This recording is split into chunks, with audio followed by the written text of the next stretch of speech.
A barátságról. Nincs emberi kapcsolat, mely megrendítőbb és mélyebb lenne, mint a barátság.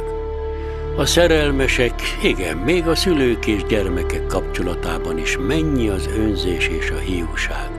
Csak a barát nem önző, máskülönben nem barát. Csak a barát nem hiú, mert minden jót és szépet barátjának akar, nem önmagának. A szerelmes mindig akar valamit, a barát nem akar önmagának semmit. A gyermek mindig kapni akar szüleitől, túl akarja szárnyalni atyját, a barát nem akar kapni, sem túl szárnyalni. Nincs titkosabb és nemesebb ajándék az életben, mint a szűkszavú, megértő, türelmes és áldozatkész barátság. És nincs ritkább.